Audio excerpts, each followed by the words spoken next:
To fully grasp the reason of the rise of the Soviet Union and communism in Russia, you unfortunately need a working understanding of the historical context and the events leading up to that point, which is like trying to get someone up to speed on the plot of Game of Thrones before they dive in halfway through season 4. But I'm gonna do it, just for you.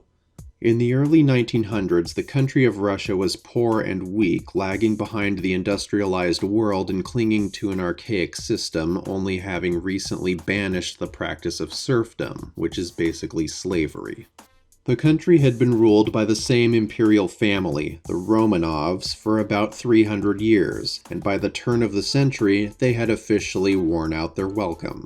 In 1896, Russia crowned who would be its final Tsar, Nicholas II. Nicholas II was... how can I put this? He sucked. He was not up to the task of leading a nation, and was plainly the wrong guy at the wrongest of times. After the ill-fated Russo-Japanese War and a bloody massacre of unarmed protesters, Tsar Nicholas was on thin ice with Russian citizens. In an attempt to quell the disgruntled masses, he allowed the establishment of a representative parliament, or Duma, as it were, to help people feel like their issues were being heard and addressed. This turned out to be a total ploy, as the Tsar would just overrule or dissolve the Duma whenever he disagreed with them. As World War I erupted in Europe, Russia got served by Germany on the battlefield again and again, which killed national morale, exacerbated food shortages, and worsened the Russian economy. If you're a Russian peasant at this time, you're thinking, man, my country is militarily and economically weak. I'm starving and living in a box while corrupt and incompetent nobles live lives of decadence, driving the nation further into the ground. This is Bolshevik. Get it? 'Cause... no, I haven't explained what that is yet. Never mind. Forget I said that. Anyway, you're thinking, I'm done with this. I want a government that works for me. And that's how it all began. In 1917, in the capital city of Petrograd, revolutionaries backed by soldiers forced Tsar Nicholas II to abdicate the throne, taking him and the whole Romanov family into custody, and eventually doing away with them altogether. Unless you're into whimsical conspiracy theories. Point is, imperial leadership, or lack thereof, was now gone forever, and there was a new sheriff in town. Sort of.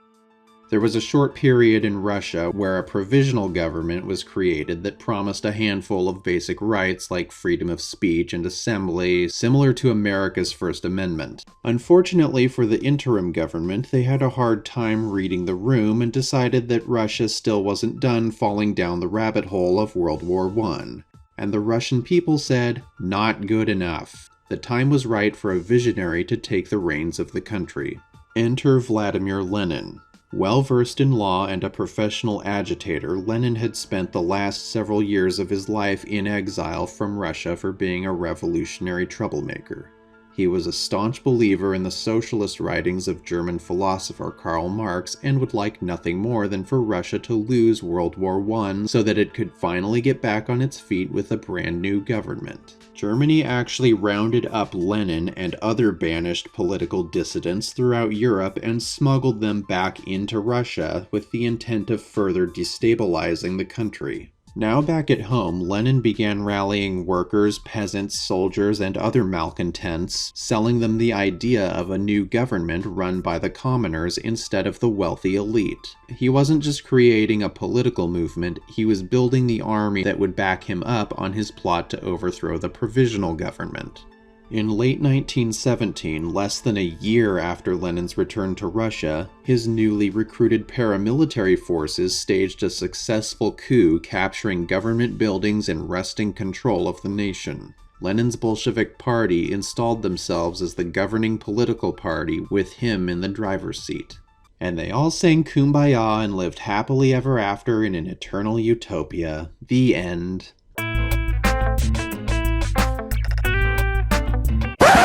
Yeah, I know, you're too smart for that. So what really happened?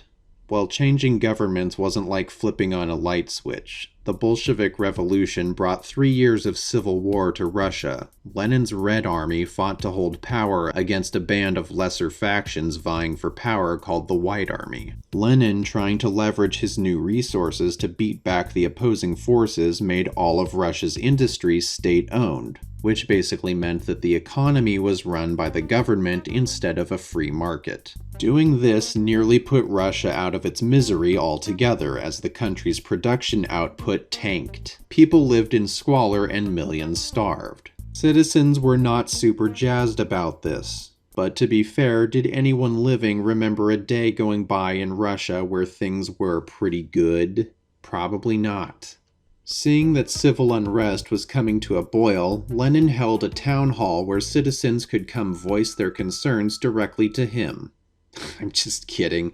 He actually created a secret police force called the Cheka to help extinguish rebellion before it started.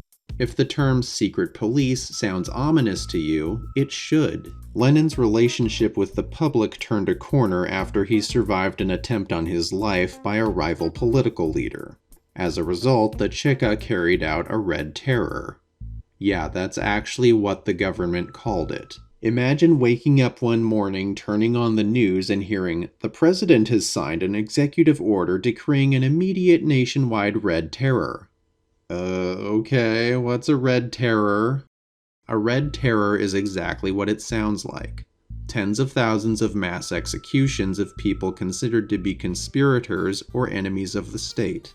Things had already come full circle. Lenin was crushing the detractors of an unsatisfactory government, the very camp he had been in just a few years prior. Sure, the Tsar was gone, but if you close your eyes, does it almost feel like nothing changed at all? Ultimately, Lenin's Red Army won the Civil War, and he was finally able to fully consolidate his power.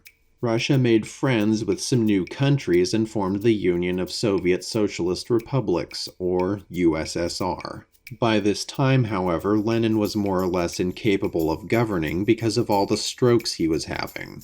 It was clear he would soon need a successor. Two main figures arose as candidates for replacing Lenin: Leon Trotsky and Joseph Stalin. Because of his resume, Trotsky was seen as the obvious choice for next in line. But Stalin's position on the Bolshevik Party's Central Committee and his base of powerful allies gave him just what he needed to politically overtake Trotsky for the seat of power. Trotsky asserted, "Look, unadulterated communism just doesn't work. We have to modify it. Even Lenin agrees with me on this." Stalin maintained, "No, communism is perfect. We're just not doing it hard enough." So Lenin died, Stalin ascended, Trotsky, who remained an opposition leader, was ousted from the government and eventually exiled.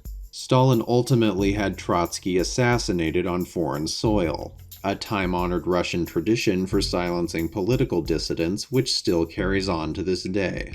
Stalin spoke very highly of Lenin, likely to make it easier to insinuate himself into power. The irony was that Lenin didn't like him at all, and in writings discovered after Lenin's death, it was revealed that he wanted Stalin removed from his committee position before he could destroy Russia. Now, if you're thinking, where does Lenin get off knocking Stalin's leadership abilities? It's not like he was so good for Russia. Well, once Stalin had a foothold, he continued to consolidate his power by administering the Great Purge, or if you prefer, the Great Terror. You know, did the Soviet government have some sort of big placard set up in town that shows the terror warning for the day, just so everyone's on the same page? Is terror to Soviet Russia what a press conference is to the rest of the world? Anyway, this purge was an excuse for Stalin to root out anyone he didn't like in his own party and have them killed. These were the same people who helped springboard him into power. What followed was a deluge of highly publicized trials, interrogations, and confessions. The officials would be vilified as enemies of the people and then be put to death or exiled. Later, the purge would expand to include people who weren't in the government as well.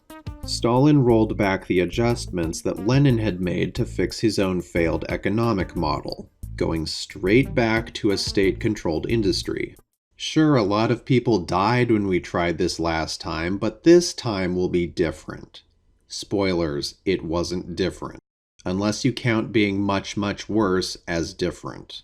In fact, the man-made famine was worsened still by the fact that Stalin continued to export agricultural production instead of alleviating food shortages within the USSR. Understandably, many were less than thrilled to return to this policy. Farmers and peasants that refused to join the state collectives were terrorized by the police, exiled, executed, or thrown in concentration camps known as gulags. This, on top of the famine, killed millions of people. When World War II came to Europe, Russia signed a non-aggression pact with Germany, which was basically a mutual agreement that I'm going to be a horrible person over here, and you're going to be a horrible person over there, and never the two shall mix. But the two did mix. Nazi Germany's Adolf Hitler was apparently untrustworthy, and had the German army storm right into Russia and Ukraine despite the pact. And yes, I am now going to say that Stalin did Nazi that coming. As the war unfolded, eventually Russia made an alliance of convenience with Great Britain and the United States. These were superpowers representative of the Western world, which Stalin regarded as sneaky and treacherous. I mean, they don't even do terrors. How can you trust someone that doesn't do terrors? When the dust of World War II cleared, two titans emerged, Russia and the United States. Two daring political experiments emblematic of their very credos, both equally convinced of their own correctness, both equally convinced of the other's vile folly. This was the beginning of the Cold War. Though not a war waged with the spilling of blood, the stakes were still as high as the extinction of life on the planet. Unlike the other wars previously mentioned, I really feel like we should go into detail about this one because the war was basically about championing and spreading communism. Nothing else really encapsulates this ideology and its place in the world quite like it. I could make you a 10-part miniseries on Russia in the Cold War alone, but I don't want to. And my only other option is to give you a summary, and I don't want to do that either. The Cold War is like an Elder Scrolls game. You don't even bother turning it on unless you've got at least 2 hours to play. So if you don't tell Mom, we can just skip right to the end of the Soviet Union. The Soviet Union enjoyed a couple of decades of growth, and when I say the Soviet Union, I actually mean the privileged few enjoyed it. The commoners were still shambling around wearing potato sacks and waiting in bread lines, because the food shortages never really ended, they just had times where they were less horrible. By the mid-80s, the economy had flattened out, not helped by the United States cutting off much of the nation's lucrative oil trade.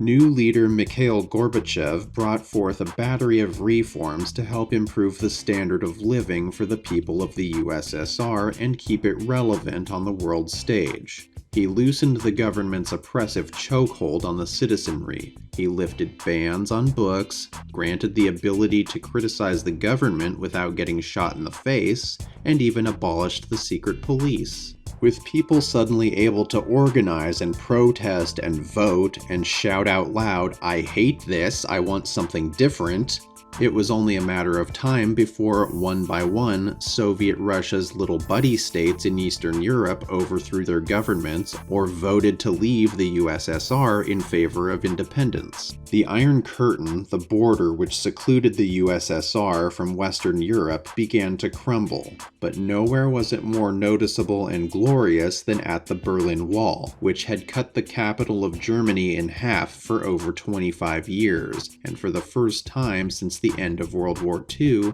the country was made whole again. As for Soviet Russia itself, Gorbachev and President Bush, no, the other one, met in '89 and declared an ending to the Cold War. In 1991, while Gorbachev was away, the Communist Party attempted a coup, but being in disarray and suddenly cut off from central leadership allowed them to be double-couped by Boris Yeltsin and his pro-democracy backers.